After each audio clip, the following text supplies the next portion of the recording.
Good morning India fast 15 में आपका स्वागत है। चलिए देख लेते हैं फटाफट फास्ट 15। ममता बनर्जी ने आज मुर्शिदाबाद में चुनावी रैली पर कोरोना फैलने और वैक्सीन नहीं मिलने पर मुद्दा उठाते हुए केंद्र सरकार पर हमला बोला। কালকে প্রধানমন্ত্রী বললেন হ্যাঁ এখন খোলা বাজারে কেনা যাবে। খোলা বাজারের ওষুধটা কোথায়? সব তো পাঠিয়ে দিয়েছো বিদেশে। আগে নিজের দেশের কথা চিন্তা করার কারণ নেই। নিজের দেশের মহারাষ্ট্রে ওষুধ পাচ্ছে না, দিল্লি পাচ্ছে না, রাজস্থান পাচ্ছে না, বাংলা পাচ্ছে না। বিজেপি তুমি প্রধানমন্ত্রী সাধু সাজবার জন্য বাইরের দেশে সব ওষুধ পাঠিয়ে দিয়ে ভালো মানুষ সাজবার চেষ্টা করেছো। বাইরের দেশকে দাও, আমার আপত্তি নেই।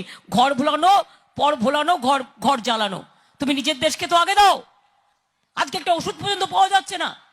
এখন তুমি লাস্ট মোমেন্টে এসে বলছো যখন কোনো উপায় নেই, এত মানুষ মারা যাচ্ছে, এত কোভিড হচ্ছে, তখন তুমি এসে বলছো এই এখন পারমিশন দিলাম তুমি খোলা বাজার থেকে কেনো।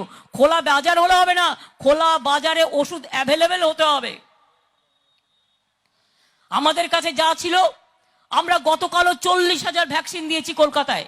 কলকাতা একটু বেশি হচ্ছে, কলকাতা আর ওদিকে আসানসোল বেল্টে আর ওদিকে একটু উত্তর 24 পরগনা বেল্টে যেখানে বেশি হচ্ছে সেখানে আমরা আগের মতো আগে করে দিচ্ছি। আমরা প্রতিদিন গড়ে 20,000 করে ভ্যাকসিন দিচ্ছি, যেটুকু আমরা নিজেরা পয়সা দিয়ে কিনে বা জোগাড় করতে পারছি। কিন্তু বাজারে না পাওয়া গেলে কি করব? তাই আপনাদের বলবো সাবধানে থাকবেন, ভালো থাকবেন, অত চিন্তা করার কোনো কারণ নেই।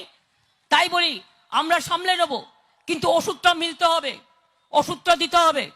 আমি আজকেও সকালবেলায় কথা বললাম যে আমাদের ওষুধ বাইরে পাওয়া যাচ্ছে না, যতটুকু পাওয়া যাচ্ছে আমরা তুলে নিচ্ছি, কিন্তু বাদ বাকিটা দরকার। এটা সেন্ট্রাল গভর্নমেন্টকে অ্যালাউ করতে হবে, অ্যাভেলেবেল করতে হবে। নিজের ঘর থেকে সবকিছু হাওয়া করে দিয়ে আর পরে ভালো মানুষ সাজলে চলবে না। 6 মাস যা ক্ষতি করেছে তাতে এই কোভিড বেড়ে গেছে। 6 মাসের মধ্যে গত 6 মাস কোভিড হয়নি, তখন যদি ইঞ্জেকশনগুলো দিয়ে দিত তাহলে কিন্তু এতদিন আর এইসব হতো না, আর হলেও সামান্য হতো, তাতে কেউ মারা যেত না। কাজেই আপনারা জানেন যে ভারত সরকার একটা অপদার্থ সরকার, মনুমেন্টাল ইনকম্পিটেন্স নরেন্দ্র মোদীর আর হোম মিনিস্টারের। ঘুরে ঘুরে বেড়াচ্ছে, এখনো লজ্জা নেই। কোথায় কোভিড বাজাবে কি করে তা নেই, সারাক্ষণ বাংলায় পড়ে আছে আর বাংলায় বসে বসে ইলেকশন করে বেড়াচ্ছে আর বলছে বাংলা দখল করব, বাংলা দখল করব। राजधानी में 6 दिन का लॉकडाउन हुआ है। यहाँ पर केजरीवाल ने प्रवासी मजदूरों से अपील की है कि वो पलायन न करें, लेकिन आज मजदूरों की भीड़ दूसरी तस्वीर बयां कर रही है। लॉकडाउन की वजह से घर जाने की महामारी मची हुई है। इस वजह से कई जगह हादसे की खबर भी आ रही है। मध्य प्रदेश के ग्वालियर में प्रवासी मजदूरों से भरी एक बस पलट गई, जिसमें सवार 2 लोगों की मौत हो गई है। पूरे यूपी में वीकेंड लॉकडाउन का ऐलान। यूपी के हर जिले में आज रात 8 बजे से सुबह 7 बजे तक लगेगा नाइट कर्फ्यू। देश की राजधानी दिल्ली में कोरोना अपना कहर बरपा रहा है। दिल्ली में लॉकडाउन लगाने के बाद भी दरियागंज की एक सब्जी मंडी में आज सुबह बड़ी संख्या में लोगों की भीड़ उमड़ी। कोरोना संक्रमण के मरीजों और कोविड से होने वाली मौतों की संख्या में जारी बेतहाशा वृद्धि में सभी की चिंता बढ़ा दी है। सबसे बड़े राज्य उत्तर प्रदेश में हालत और बुरे हैं। ऐसे में इलाहाबाद हाईकोर्ट ने राज्य के 5 शहरों में लॉकडाउन लगाने का निर्देश दिया है, लेकिन इस फैसले के खिलाफ योगी सरकार सुप्रीम कोर्ट पहुंची, जहां से योगी सरकार को बड़ी राहत मिली। सुप्रीम कोर्ट ने इलाहाबाद हाई कोर्ट के फैसले पर रोक लगा दी, यानी कि फिलहाल उत्तर प्रदेश के 5 शहरों में लॉकडाउन नहीं लगेगा। देश में कोरोना की रफ्तार बेलगाम हो रही है। इसकी चपेट में नए मुख्य चुनाव आयुक्त सुशील चंद्रा और इलेक्शन कमिश्नर राजीव कुमार भी आ गए हैं। दोनों कोरोना पॉजिटिव हो गए हैं। देश में कोरोना अपना कहर बरपा रहा है, जिसकी वजह से स्वास्थ्य व्यवस्था चरमरा गई है। वहीं अब वडोदरा की जहांगीरपुरा मस्जिद 50 बेड वाली सुविधा के रूप में बदल दी गई है। यहाँ पे अभी फिलहाल 50 बेड है और ज़रूरत पड़ने पे और 50 बेड लगा सकते हैं, इतना स्पेस है हमारे पास।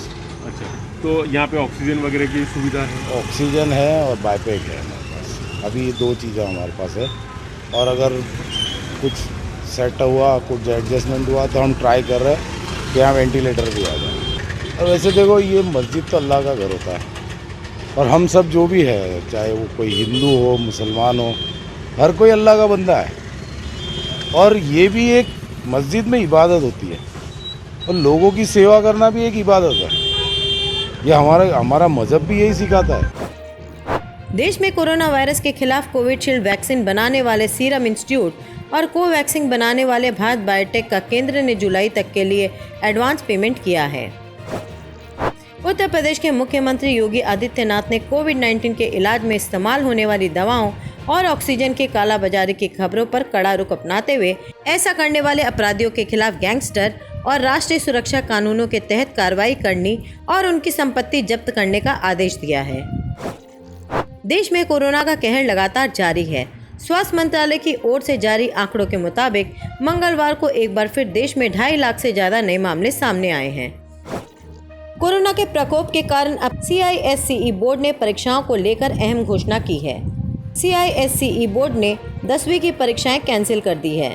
पहले बोर्ड के नोटिफिकेशन में कक्षा 10वीं के छात्रा के लिए परीक्षा ऑल्टरनेटिव रखी गई थी, जबकि काउंसिल ने कक्षा 12वीं की ISCE बोर्ड की परीक्षाएं स्थगित कर दी है। कक्षा 12वीं की परीक्षाओं के लिए तारीखों की घोषणा बाद में की जाएगी। ब्रिटेन ने भारत को रेड लिस्ट में डाल दिया है। इसके तहत नॉन ब्रिटिश और आयरिश नागरिकों के भारत से ब्रिटेन जाने पर पाबंदी रहेगी। साथ ही विदेश से लौटे ब्रिटेन के लोगों को होटल में 10 दिन तक क्वारंटाइन रहना अनिवार्य है। दिल्ली के पश्चिम विहार स्थित बालाजी अस्पताल में ऑक्सीजन की कमी हो गई, जिसके चलते अस्पताल में 235 कोरोना मरीजों की जान खतरे में है। अस्पताल में ऑक्सीजन की कमी होने की सूचना पर दिल्ली पुलिस तुरंत हरकत में आ गई और आपातकालीन इंतजाम करने के साथ ही ऑक्सीजन लेकर आ रहे ट्रकों के लिए ग्रीन कॉरिडोर बनाकर उसे समय पर अस्पताल तक पहुंचाया और एक बड़े खतरे को टाल दिया। अमेरिकी अंतरिक्ष एजेंसी नासा ने एक बार फिर इतिहास रच दिया है। नासा के परसेवरेंस रोवर के साथ मंगल पर पहुंचा हेलीकॉप्टर ने उड़ान भरकर इतिहास रचा है। करीब 6 साल की कड़ी मेहनत के बाद बनाए गए इस हेलीकॉप्टर की लाल ग्रह पर होने वाली पहली उड़ान को लेकर पूरी दुनिया में उत्सुकता का माहौल है।